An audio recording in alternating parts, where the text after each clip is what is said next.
أعوذ بالله السميع العليم من الشيطان الرجيم. بسم الله الرحمن الرحيم. الحمد لله رب العالمين والصلاة والسلام على أشرف الأنبياء والمرسلين سيدنا مولانا محمد وعلى آله وصحبه وذريته أجمعين. رب اشرح لي صدري ويسر لي أمري واحلل عقدة من لساني يفقهوا قولي.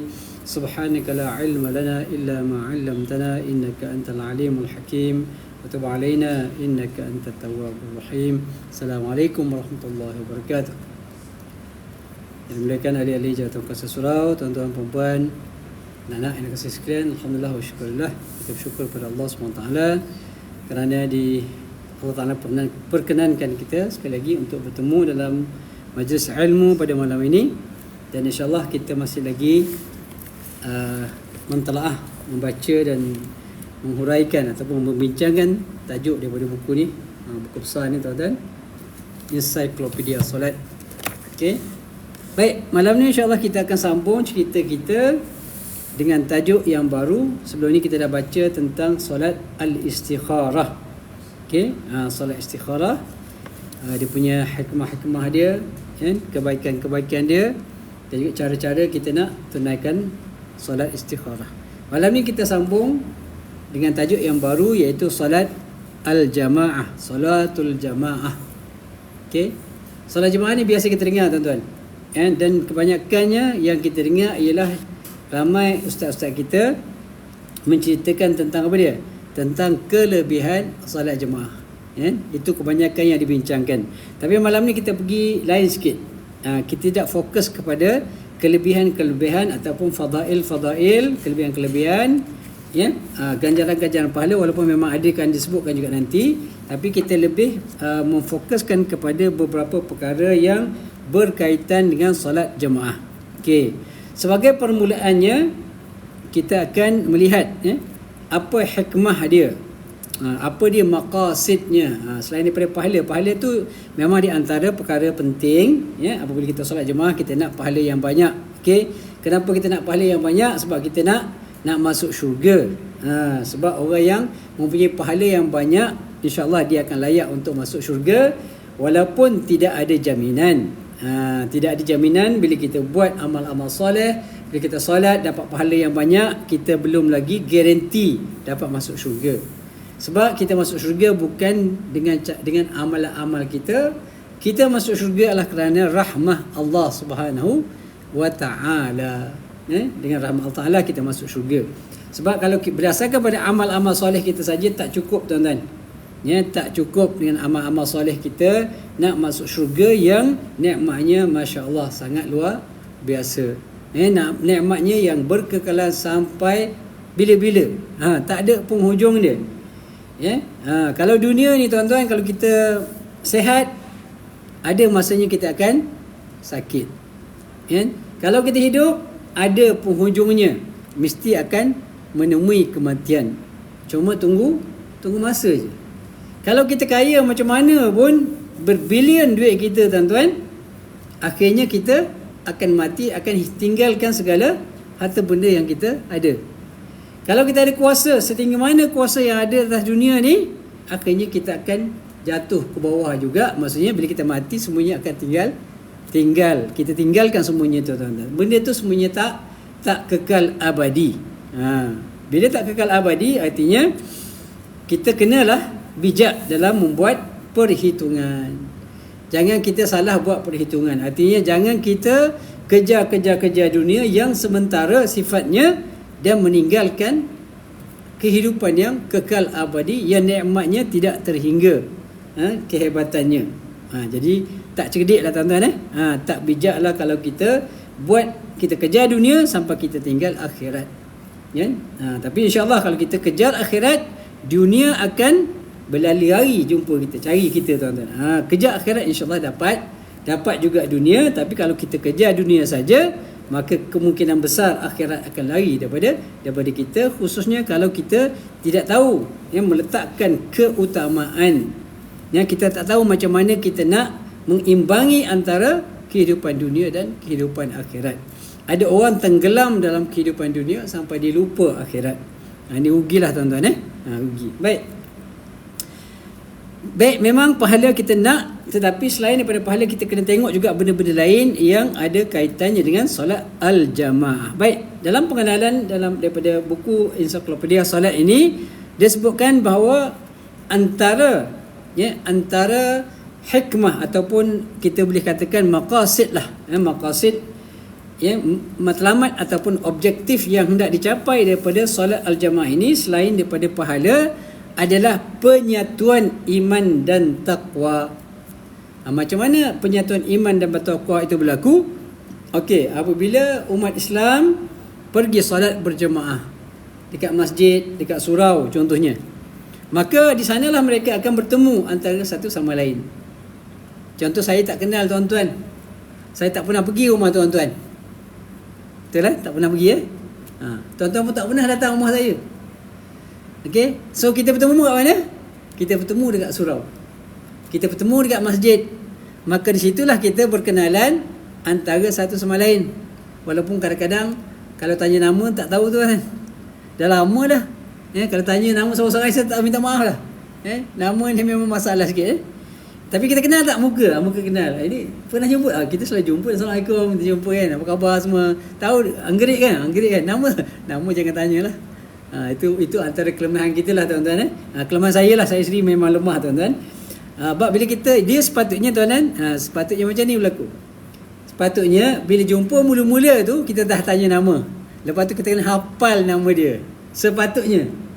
Sebab apa? Sebab bila dah lama-lama ni malu dah nak tanya tuan. Malu dah nak tanya, nama apa ya? Allah, ustaz ni dah 4-5 tahun dah. Contohnya kenal saya kan. Tapi nama tak ingat. Memang tak boleh buat apa lah tuan-tuan. Kadang-kadang kelemahan. Jadi kalau tuan-tuan, sahabat-sahabat, ada kekuatan untuk ingatan itu, bukan makna kita tak ingat kawan kita, ingat. Tapi nak ingatkan nama tu, Masya Allah. Saya selalu ada masalah dengan pelajar-pelajar. Kan? Assalamualaikum. Abi, dia panggil Abi. Student, bukan pelajar USIM lah. Assalamualaikum Abi. Kenal saya tak? Muka kenal, tapi jangan tanya nama lah. Nama jangan tanya lah, minta maaf lah banyak-banyak. Ni bukan student saya tu kat belakang tu. Betul betul. Tapi kalau tanya nama memang confirm tak tahu. Itu kelemahan lah tuan-tuan. Baik, jadi bila kita datang ke surau ni, inilah peluang tempat kita berkenalan. Dan sebenarnya yang hubungan yang rapat antara kita dengan kawan-kawan kita yang sebenar adalah orang yang datang ke surau, datang ke masjid. Inilah tempat kita bertemu tuan-tuan. Sebab kalau sekarang ni sistem taman yang ada ni, kat mana-mana pun, kat mana suppose saya duduk, memang kita payah nak rapat dengan jiran sebelah kita kadang-kadang. Sebab jiran kita pun sibuk. Kan? Pintu pagar sentiasa bertutup. Memanglah untuk jaga keselamatan kan. Tapi bila pintu pagar tertutup, maknanya kita memang tak peluang. Kadang tak nampak dia, tak nampak kita, kita tak nampak dia. Bila jumpa, kebetulan dibuka pintu pagar, nak pergi kerja, jumpalah. Assalamualaikum, apa khabar? Boleh borak panjang-panjang, boleh berkenalan panjang-panjang, tak boleh tuan-tuan. Dia pun sibuk lagi kerja. Macam kita pencen tak apalah, bolehlah sembang lama sikit kat pintu pagar. Tapi kalau orang nak pergi kerja tak boleh, dia tak boleh layan kita. Assalamualaikum, naik bos jalan kereta, zoom jalan. Tak ada peluang tuan-tuan. Bila tak ada peluang bertemu, maka akan kuranglah hubungan kita, tak kuatlah hubungan kita dengan mereka. Bila tak kuat, maka bila tak kuat, mana tidak adalah kekuatan ukhuwah di sana. Ukhuwah ni tuan-tuan, satu perkara yang sangat penting dalam Islam. Bila ukhuwah baik, kesatuan manusia, umat Islam itu akan terjadi. Hari ini kenapa umat Islam lemah di seluruh dunia tuan-tuan? Antaranya sebab utama adalah kerana perpecahan yang berlaku. Kita dahlah minoriti. Dalam dunia hari ini tuan-tuan, kita adalah golongan minoriti. Kita tak banyak jumlah kita. Walaupun jumlah kalau keseluruhannya banyaklah. Lebih kurang 1.5 bilion contohnya umat Islam. Tapi daripada 8 bilion, maknanya 5.5 bilion 6.5 bilion tu adalah orang tak Islam. Mana jauh lebih ramai daripada orang Islam. Sejumlah kita sikit tuan-tuan. Kalau banding dengan orang yang bukan Islam. Tapi jumlah 1.5 bilion tu ramai. Tetapi oleh kerana kita berpecah tuan-tuan, negara-negara yang ada umat Islam ini semuanya berpecah. Saudi dengan Saudi dia, Qatar dengan Qatarnya, Emirates dengan Emirates dia, masing-masing jaga diri sendiri, masing-masing jaga negara sendiri. Palestin tuan-tuan, Kenapa dihentam begitu teruk? Sampai hari ni dah 30,000 lebih 30,000 lebih syahid, tuan-tuan. Siapa yang membela? Hanya sebahagian kecil yang membela, yang berani menentang apa yang berlaku, tuan-tuan. Kenapa? Kerana tidak ada kesatuan. Umat Islam tak bersatu. Bila umat Islam tak bersatu, maka lemahlah kita. Kan? Siapa nak tolong kita kalau bukan sesama Islam, tuan-tuan? Jadi sebab itulah di antara punca kenapa ini tidak berlaku adalah kerana umat Islam tak ramai pergi solat berjemaah dekat masjid, dekat surau, tuan-tuan. Pergi mana-mana lah. Pergilah mana-mana negeri, pergilah mana-mana negara, tak ramai umat Islam yang pergi solat berjemaah. Bila tak pergi solat berjemaah di masjid dan surau, mereka tidak kenal antara satu sama lain. Bila tak kenal satu sama lain, mereka tak akan ada rasa prihatin, rasa kasih sayang di antara mereka tak wujud. Bila tak wujud kasih sayang, mereka tak peduli. Engkau punya pasal, itu engkau punya pasal. Engkau perang, itu engkau punya negara. Mati, itu mak bapak engkau yang mati, anak engkau yang mati, bukan anakku. Ini umat Islam, tuan-tuan. Ini masalah yang berlaku. Jadi kalau umat Islam kembali ke surau, ke masjid, insya-Allah umat Islam akan semakin kuat. Ini masalah kita yang kita hadapi. Sebab itulah kita patut menyokong lah, tuan-tuan. Ada pihak-pihak tertentu yang baru ni viral siapa Alif apa nama? Yang buat apa nama ni, promosi buat video pasal ajak orang pergi surau masjid. Jadikan solat subuh macam solat Jumaat. Saya tak ingat dah nama dia. Okey. Yang viral siapa dia? Alif Sata. Okey, Alif Sata. Tapi ramai juga yang tak setuju, tuan-tuan. Kenapa tak setuju? Benda baik kita sokong, tuan-tuan. Walaupun nampak macam apa nama ni, dari satu sudut yang lain mungkin kita nampak macam bertentangan sikit, sebab Nabi tak adalah buat kempen untuk solat subuh macam tu kan. Contohnya kan. Kemudian pergi anak-anak pergi masjid pada waktu subuh, dia bagi duit pula. RM3 seorang. Ramai orang datang. Kan? Dari satu sudut memang dia macam benda bid'ah lah. Benda yang dicipta-cipta, Nabi tak buat pun. Zaman dulu kita tak pernah dengar pula anak-anak pergi zaman Nabi dapat duit. Tak ada pula kita dengar. Kan? Tapi adakah ia satu kesalahan? Tak jadi satu kesalahan, tuan-tuan. Sebab itu kaedah peringkat permulaan. Bukanlah sampai budak tu besar, sampai tua bagi duit. Kan? Tapi kalau bagi duit memang ramai orang datang, tuan-tuan. Itu terbuktilah. Cuba kita offer kat surau ni, siapa datang duduk antara maghrib isyak kuliah dapat RM10. Saya rasa sampai ke tangga. Setuju tak, tuan-tuan? Sampai ke tangga, tuan-tuan. Walaupun hanya RM10. Penuh ni surau ni. Bolehlah, tuan-tuan, mungkin AJK boleh cadangkan sekali seminggu kan buat. Tapi kena banyak keluar modal lah. RM10 kalau 100 dah RM1,000, tuan. Okey, tapi kalau nak tengok surau penuh, insya-Allah buat. Memang ramai orang datang. Confirm. Bawa anak cucu sekali. Bukan mak ayah yang datang je. Anak cucu sekali bawa, sebab seorang datang dapat RM10, satu keluarga ada 10 orang dapat RM100 satu malam. Wah, bisnes yang bagus, tuan-tuan. Tapi bukan maksudnya kita buat selama-lama, tak. Kita buat peringkat awal untuk kanak-kanak. Okey, sesuai. Kalau orang tua nak bagi duit juga, lain cerita lah tu. Itu masalah lah tu. Tapi kita bagi untuk kanak-kanak sebagai satu bentuk didikan, tarikan, biar datang. Tapi bila datang janganlah dia ingat bila datang dapat duit, datang dapat duit. Tak, dalam masa dia datang dapat duit, kita bagikan kesedaran, kita bagikan peringatan kepada dia. Anak-anak semua datang kemari, alhamdulillah, tahniah, bagus. Kecil-kecil dah datang masjid, datang surau, bagus, alhamdulillah. Hari ni dapat duit tak? Seronok tak dapat duit? Seronok dapat berapa ringgit? RM3 seorang, alhamdulillah. Tapi ingat, kita peringatkan, perbetulkan nawaitu dia. Ingat, ini hanya permulaan. Niat bukan datang kerana duit, niat datang kerana Allah. Kita perbetulkan, tuan-tuan. Jangan tak betul kan. Kalau tak betul kan, dia datang nak duit. Satu hari dia datang tak dapat duit, siap besok tak datang nak. Tak mahulah datang. Kan, pakcik surau tu menipu, kata dia. Kata nak bagi duit, tiba-tiba tak dapat duit, marah dia, memberontak. Sebab apa? Sebab nawaitu dia tak betul. Jadi nak betulkan nawaitu dia, tuan-tuan, tidak lain dan tidak bukan ialah kita kena didik dia, beritahu dia, maklumkan kepada dia supaya apa? Supaya dia sedar bahawa kedatangan dia ke surau masjid adalah satu tuntutan Islam. Nabi nak kita datang surau, datang masjid. Pahala orang datang ke surau masjid ni sangat besar. Ini amalan Nabi. Nabi nak bakar rumah orang yang dengar azan tapi tak datang ke surau, ke masjid untuk solat berjemaah. Contohnya kita bagi tahu dia. Jadi anak-anak tu dia fahamlah, walaupun dia datang dapat duit, tapi dia tahu bahawa kedatangan dia bukanlah kerana duit. Tapi lama-lama dia tahulah, dia fahamlah. Yang bila dia faham, dia datang ke surau, dia datang masjid, walaupun duit tak bagi, insya-Allah. Itu kaedah tuan-tuan, tidak ada masalah. Okey. Jadi bila umat Islam datang ke surau, ke masjid, maka dia berpeluang untuk berinteraksi, berhubungan di antara, berkenalan dengan orang yang datang sama-sama ke surau, ke masjid. Okey.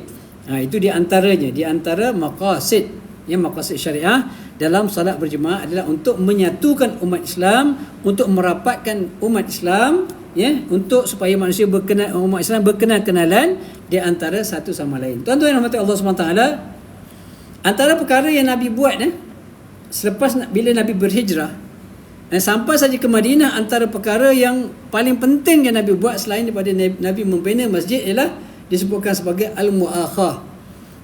Mu'akhah ni mempersaudarakan di antara kaum muhajirin dan juga ansar. Nabi persaudarakan mereka. Nabi merapatkan hubungan di antara mereka. Nabi SAW menggalakkan orang-orang ansar yang berada di Madinah supaya membantu orang-orang muhajirin yang datang.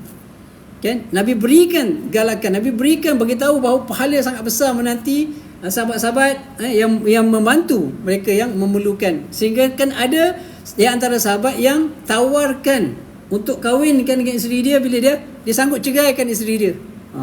Hebat tuan-tuan. Sanggup ceraikan isteri dia, lepas habis dah cerai, lepas tu dah habis iddah, okey kahwinlah dengan isteri aku. Sampai begitu tuan-tuan. Rasa cintanya sahabat pada sahabatnya yang lain, walaupun tak kenal, walaupun mereka tu datang daripada Mekah, yang mereka ada Madinah, sanggup begitu sekali membantu saudara mereka. Itu kenapa tuan-tuan?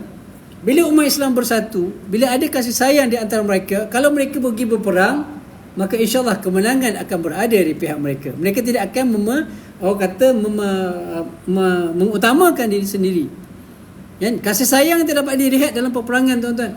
Yang kita pernah dengar dan selalu dengar cerita kisah bagaimana sahabat yang orang kata begitu dahaga, sehingga kan hampir mati kerana dahaga dalam peperangan. Bila dibawa air pada dia, bila dia dengar orang lain perlukan air, dia sanggup. Dia nak mati dah ni tuan-tuan.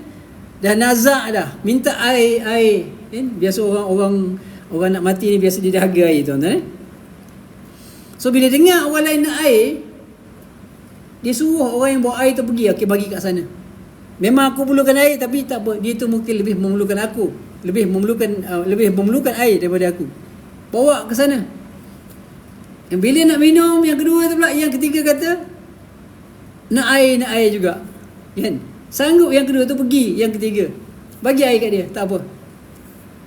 Sampai begitu, dan akhirnya bila pergi yang ketiga kata pergilah bagi yang pertama tadi. Pergi yang pertama dah mati tuan-tuan, dah syahid. Pergi yang kedua juga mati, yang ketiga pun mati. Punyalah kecintaan sahabat-sahabat itu sesama mereka itu sangat kuat. Sebab itulah bila mereka berperang tuan-tuan dengan kasih sayang, dengan kekuatan yang ada tu, maka Allah Ta'ala berikan kemenangan kepada mereka. Menang umat Islam antaranya kerana kuatnya ukhuwah di kalangan mereka, kesatuan di antara mereka, kasih sayang di antara mereka. Mereka sanggup buat apa saja untuk melindungi Nabi, untuk melindungi sahabat-sahabat yang lain. Mereka tidak mengutamakan diri mereka. Inilah yang dinamakan sebagai al-ithar. Dalam bahasa Arab disebut al-ithar. Wa yusiruna ala anfusihim walau kana bihim khasasah. Nabi sebutkan sifat-sifat para sahabat ni, mereka lebih mengutamakan sahabat-sahabat mereka walaupun mereka berada dalam keadaan yang sangat terdesak untuk mendapatkan satu benda. Dan kita hari ni tuan-tuan, memang utamanya kita nak tengok mudah ya tuan-tuan. Nak cek kita ni utamakan diri sendiri atau tak, senang je. Antaranya kalau pergi tempat makan, kenduri, tak kisahlah, dekat masjid ke dekat mana-mana boleh tengok cara orang yang tidak ada ukhuwah makan. Contohlah yang paling mudah, kambing lah tuan-tuan. Kenapa kambing cepat habis? Ataupun sate lah, di antara makanan yang favourite sate. Pergilah kenduri kat mana-mana, itu yang paling mudah habis. Sebab apa tuan-tuan? Sebab yang pergi tu ambil tak ingat orang belakang. Itu cepat habis. Masing-masing, oh kambing, aku suka kambing, dia ambilnya penuh pinggan. Tuan-tuan, kenapa? Kerana dia tak fikir orang belakang. Dia lebih mengutamakan diri sendiri daripada orang lain. Maka orang datang tengok, tinggal bekas je. Sotong tu tinggal lidi je. Apa nama ni, sate kan, tinggal lidi je. Tak sempat tuan-tuan. Ni boleh tengok Kalau orang yang betul-betul ada kasih sayang tuan-tuan, ukhuwahnya kuat, dia ambil hanya sekadar ambil lah. Dan dia tak ambil lebih daripada apa yang sepatutnya. Kalau biasa orang tengok ambil 2-3 cucuk sate, maka itulah standard yang sepatutnya dia ambil. Tapi kalau ambil sampai penuh pinggan, sampai orang lain tak dapat, itu zalim tuan-tuan. Itu maknanya nak kenal orang ada sifat kasih sayang kepada kawan dia, sahabat dia, tengok cara dia makan. Kalau benda tu memang banyak betul, lain cerita lah. Kena makan banyak lah, takut tak habis, membazir pula. Itu tak apa. Ini benda terhad, tapi kita ambil penuh pinggan, itu tanda kita ada masalah dari sudut ukhuwah. Mudah nak kenal orang tuan-tuan. Itu antara kaedah. Jadi bila umat Islam kembali, maknanya menunaikan solat berjemaah, maka insya-Allah kekuatan Islam itu akan balik, terbina balik, insya-Allah. Jadi sebab itulah kita patutnya memberi sokongan lah kepada mana-mana pihak, masjid dan surau yang menggalakkan penduduk-penduduk setempat untuk menunaikan solat subuh. Sebab solat subuh ni solat yang paling payah. Solat subuh adalah solat yang paling payah. Nak bangun solat pun dah payah, apatah lagi kalau nak pergi masjid surau. Memang payah tuan-tuan. Kalau yang payah ni dapat kita buat, yang lain jadi mudah. Kalau yang payah kita mampu buat, yang lain jadi mudah. Sebab yang lain biasanya kita dalam keadaan sedar. Solat zuhur kita dalam keadaan sedar pada biasa, sebab kita kerja sebagainya. Cuma kita nak luangkan masa pergi solat sekejap. Asar pun sama, maghrib pun sama. Jarang orang tidur lepas maghrib, atau sebelum maghrib jarang orang tidur. Contohnya kebanyakan. Tapi kalau bab solat subuh ni, majoritinya orang tidur dulu. Nak bangun payah tuan-tuan. Tapi kalau boleh bangun, kalau boleh pergi pula masjid, hebatlah. Dan kalau boleh teruskan amalan-amalan yang sebegini, subhanallah. Mana orang tu memang telah teruji lah. Sebab nak bangun tuan-tuan sangat payah. Sangat payah. Jadi sebab itulah kalau kita dapat pergi solat berjemaah, insya-Allah kekuatan itu akan kembali kepada umat Islam. Baik, itu salah satu daripada maqasid dia. Baik, selain daripada itu juga tuan-tuan, antara maqasid syariah ataupun tujuan matlamat syariah itu melalui solat jemaah ini adalah untuk menunjukkan bahawa manusia ni sehebat mana dia, bila berada di hadapan Allah SWT dalam solat jemaah, mereka tidak ada perbezaan. Dia tidak ada perbezaan tuan-tuan. Tuan-tuan ada pangkat datuk ke, Tan Sri ke, Tun ke, apa ke, datang solat sama je. Datang lewat, duduk belakang. Jangan langkah-langkah kepala orang nak pergi depan. Tak boleh, tak ada hak. Oh, saya ada pangkat besar, saya tak kena duduk kat depan. Tak boleh tuan-tuan. Kalau ikutnya macam tu lah. Kecuali kalau protokol tu lain cerita lah. Protokol tu urusan dunia.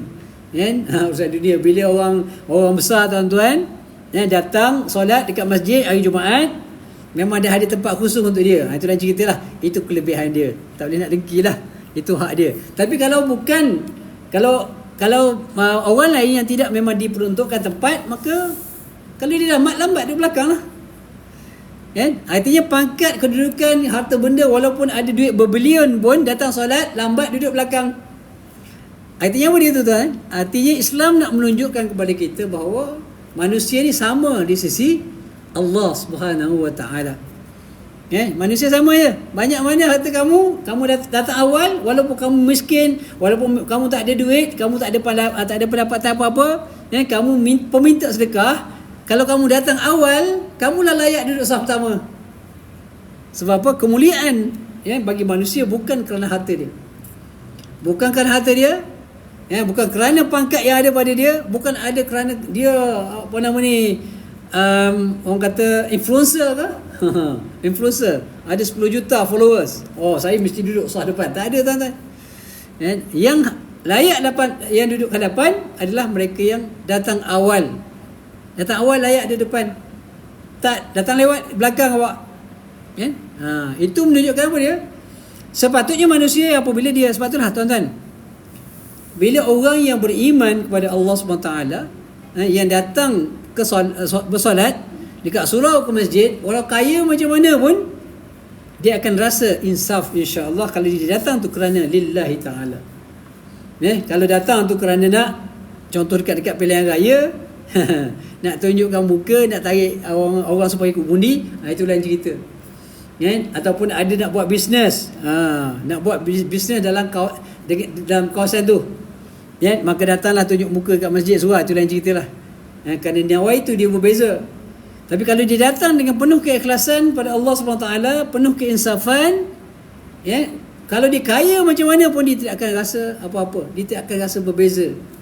Apatah lagi kalau dia pergi tempat yang orang tak kenal dia kaya, orang tak kenal dia ada kuasa. Dia pergi luar daripada daerah dia, orang tak kenal.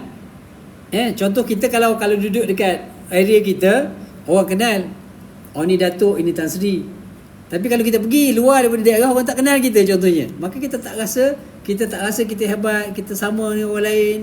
Maknanya itu antara kaedah mendidik hati, tuan-tuan. Itu kaedah. Bila datang dekat surau masjid ni, sebenarnya kita boleh mendidik hati kita. Mendidik hati kita supaya tidak sombong walaupun kita banyak harta. Sebab orang yang duduk sama kita sama setara je. Satu saf sama je, tuan-tuan. Duduk kiri kanan sama je. Dia pakaian baru ke pakaian buruk ke mahal ke murah sama je, tuan-tuan. Itu di antara juga perkara yang menjadi satu kaedah yang macam mana Islam itu mendidik umatnya. Datang surau. Tapi kalau kita tak datang surau, tuan-tuan, itu yang sombong tu. Dia tak datang surau, tak datang masjid, dia akan jadi sombong. Sebab apa? Sebab dia berada dalam dunia dia. Dia rasa dia lah hebat, dia rasa dia lah kaya, dia rasa dia lah banyak kuasa, ada kuasa hebat, kuasa. Dia tak pernah bergaul dengan orang, tak pernah duduk satu sebaris dengan orang yang miskin, orang yang tak ada apa-apa, orang yang tak ada pangkat dan sebagainya, dia rasa dia hebat. Tapi kalau orang yang biasa datang surau masjid, insya-Allah dia akan rasa bahawa dia adalah sama di sisi Allah SWT. Itu satu kaedah pendidikan juga, tuan-tuan. Baik, jadi itu di antara perkara yang kita nak bincang dalam mukadimah solat Jumaat ini, iaitu di antara maqasid syariah lah. Di antara maqasid syariah berkaitan dengan solat al-jamaah. Baik, kemudian kita pergi kepada ta'arif dia. Baru kita masuk ta'arif dia. Apa itu solat al-jamaah? Jamaah berasal daripada perkataan Arab jama'ah. Jamaah ni maknanya menyatukan atau mengumpulkan atau menggabungkan.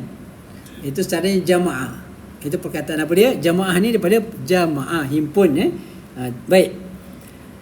Kemudian jamaah pula bermaksud kelompok, kumpulan, persatuan ataupun ikatan. Jadi kalau kita sebut jamaah ni, dia sebenarnya bukan hanya solat jemaah. Solat jemaah itu solat beramai-ramai. Solat secara berkumpulan. Jadi jemaah juga boleh dikira persatuan. Persatuan pun dalam bahasa Arab jamaah juga. Ikatan pun boleh digunakan perkataan jamaah. Okey. Jadi kalau kita sebut itu dari sudut bahasa. Jadi sudut bahasa ni, tuan-tuan, kalau kita guna perkataan jamaah, kita kena sebutlah jamaah apa dia. Kalau jamaah itu sebagai persatuan, dia sebagai persatuan lah. Kalau di jemaah tu solat, maka solatul jemaah, maka solat bersama-sama. Baik, jadi mengikut hukum syarak, solat jemaah itu ialah pergantungan solat makmum kepada solat imam. Maksudnya apa dia? Maksudnya kita solat yang mana solat kita adalah kita mengikut imam. Bila kita ada makmum seorang, ada imam, maka itulah namanya solat jemaah. Artinya solat kita ini bergantung dan mengikut imam. Jadi itulah dinamakan solat berjamaah. Ini solatul jamaah. Baik. Pensyariatan solat berjamaah. Okey, bila kita cerita tentang satu-satu ibadah, tuan-tuan, maka para ulama akan membawakan kepada kita bukti-bukti, nas-nas. Sebab ibadah dia tidak boleh buat tanpa ada nas. Ibadah mestilah perkara yang disyariatkan dalam Islam. Ibadah bukan benda-benda yang kita boleh reka-reka. Ibadah bukan boleh kita rasa ini bagus kita buat, maka jadikan ibadah. Tak boleh tuan-tuan.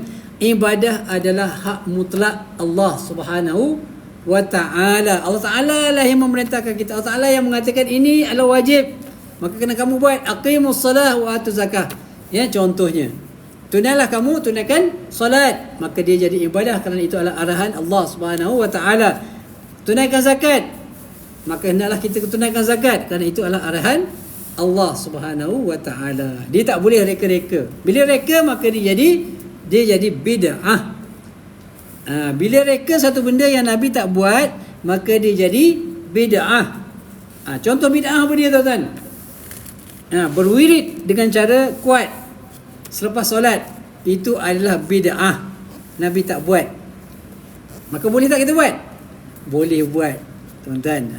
Boleh buat. Sebab apa? Sebab para ulama membahagikan bid'ah ini kepada dua. Okey, ada bid'ah yang disebut bid'ah dalalah dan ada bid'ah hasanah. Betul, Nabi tak buat, Nabi tak baca wirid kuat-kuat tuan-tuan lepas solat. Tapi kenapa kita buat? Kerana kita melihat ada kebaikan di dalamnya. Walaupun Nabi tak buat, asalkan dia benda tu tidak bercanggah dan tidak ada nas yang melarang dia. Tak ada nas. Ada tak nas yang mengatakan tak boleh baca kuat masa lepas solat? Tak ada. Tak ada nas. Nabi memang tak buat. Tapi ada larangan tak? Tak ada larangan. Bercanggah tak dengan hukum syarak? Okey, kita baca apa lepas solat? Kita baca Al-Fatihah, kita baca ayat kursi, kita buat tasbih, kita ada takbir, Allahu Akbar, Subhanallah, Alhamdulillah, Allahu Akbar. Kita ada. Benda ni salah tak? Tak salah. Okey, dia salah? Tak salah. So tak salah buatlah. Tapi dia bid'ah tak? Dia bid'ah memang sebab Nabi tak buat. Jadi boleh tak buat? Boleh buat, tidak ada masalah. Okey? Itu bid'ah, tapi bid'ah yang hasanah, tidak ada masalah. Itu contohlah. Okey? Contoh juga bid'ah. Baca Yasin malam Jumaat, bid'ah tuan-tuan? Bid'ah. Sebab apa? Sebab kita tetapkan Yasin mesti malam Jumaat. Maka dia jadi bid'ah. Tapi boleh buat tak? Boleh buat. Nabi tak buat? Nabi tak buat. Buat bid'ah lah. Tapi bid'ah dipanggil bid'ah hasanah. Sebab apa? Sebab baca Quran bagus tak? Baca Quran bagus. Cuma Nabi tak tetapkan malam Jumaat baca Yasin. Kita baca Yasin, boleh tak? Boleh, tak ada masalah. Dia bid'ah? Ya, tetap bid'ah. Okey, tapi bid'ah yang hasanah. Boleh buat, boleh buat. Apa kesannya kalau kita kata, ni bid'ah, tak boleh buat. Tak boleh baca Yasin malam Jumaat. Maka orang tak baca Yasin, tak baca Quran. Baik tak? Tak baik. So yang mana lebih baik? Yang mana lebih baik? Baca Quran pada malam Jumaat, walaupun dia bid'ah, adalah lebih baik daripada dia tak baca Quran. Ada kebaikan tak? Ada kebaikan. Maka jatuhlah ia dalam bid'ah yang hasanah. Tidak ada masalah. Buat je tuan-tuan. Walaupun ada kadang-kadang sahabat-sahabat kita yang agak ekstrim. Asal Nabi tak buat je, haram.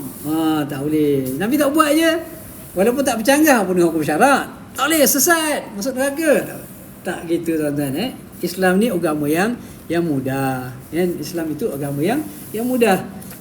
Asalkan dia tidak ada hukum yang jelas mengatakan dia haram. Kalau dia haram tu lain cerita, jangan buatlah. Tapi apa yang kita buat semuanya adalah ada kebaikan dia. Maka teruskan, tidak ada masalah tuan-tuan. Baik.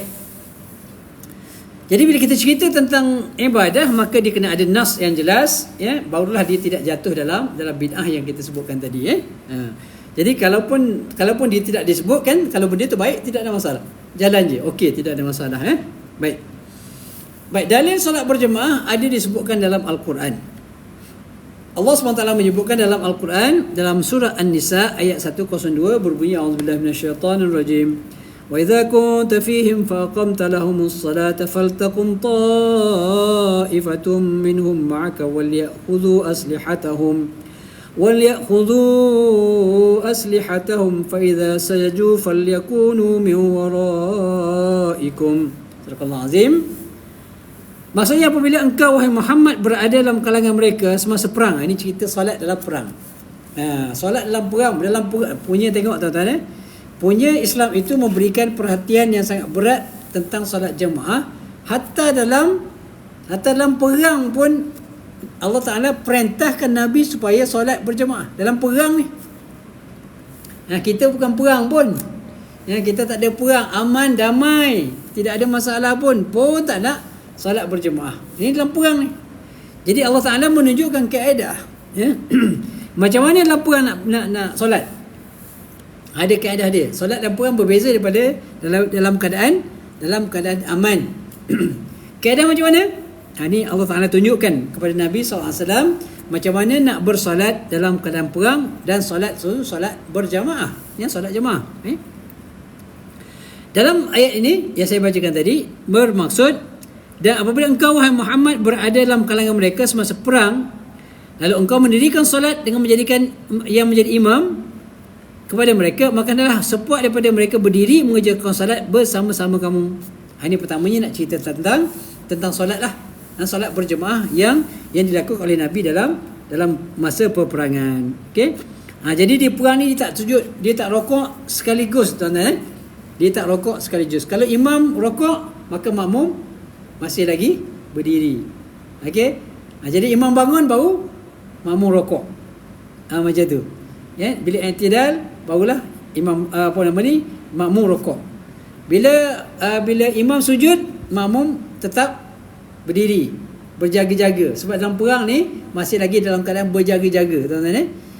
Bila imam bangun daripada sujud, barulah makmum sujud. Jadi imam jaga. Itu cara kaedah dia lah dalam peperangan. Jadi itu kaedah Allah Ta'ala ajar Nabi SAW dan juga para sahabat, supaya walaupun dalam peperangan, solat jemaah mesti ditunaikan juga. Mesti dilakukan solat dengan cara berjemaah juga. Jadi ini sekaligus juga memberikan bukti yang jelas bahawa solat jemaah ini sememangnya solat yang disyariatkan dalam Islam, kerana jelas dalam Quran ada menyebut tentang solat berjemaah, ataupun dipanggil solat al-khauf, solat dalam keadaan takut. Walaupun ayat ini berkaitan dengan solat dalam keadaan takut atau ketika dalam peperangan, tetapi fuqaha menerimanya sebagai hukum secara umum. Walaupun memang kita tengok tadi pun ayat ini cerita tentang solat ketika dalam perang, tetapi ulama menerima dia sebagai bukti, hujjah yang menunjukkan bahawa solat jemaah ni memang solat yang disyariatkan oleh Allah Subhanahu Wa Taala. Okey. Jadi kalau sekiranya berjemaah ini disyariatkan ketika perang, sudah tentulah lebih afdal dilakukan ketika kita berada dalam keadaan aman. Itu hadis yang jelas, ayat Quran yang jelas tentang solat berjemaah. Baik, kemudian kita sebutkan, tengok hadis pula. Dalam hadis ini, hadis yang kita biasa dengar, yang diriwayatkan oleh Bukhari dan Muslim, meriwayatkan bahawa Nabi SAW bersabda, salatul jama'ati tafdulu salatul fadhi bi 27 darajah. Ini yang biasa kita dengar lah. Maksud dia apa dia? Maksudnya solat secara berjemaah itu lebih baik daripada solat bersendirian sebanyak 27 darajat. Artinya pahalanya lebih besar. Okey. Jadi kalau kita di dunia ni, tuan-tuan, kalau kita ni di dunia, kalau kita buat satu benda upahnya dapat, contohlah RM27. Kita buat satu benda dapat upah RM27. Kalau kita buat satu lagi kaedah, dapat RM1 je, contohnya. Secara umumnya, logiknya kita akan memilih yang 27. Cuma oleh kerana perkara pahala ni perkara benda yang tak nampak, maka sebab itulah tak ramai orang suka solat berjemaah. Jadi tuan-tuan dan Allah SWT, sekian saja untuk renungan kita pada malam ini. Waktu isyak dah masuk. InsyaAllah kita sambung lagi pada minggu hadapan, insyaAllah. Aku qauli hadza wa astaghfirullah li wa lakum. Wassalamualaikum warahmatullahi wabarakatuh.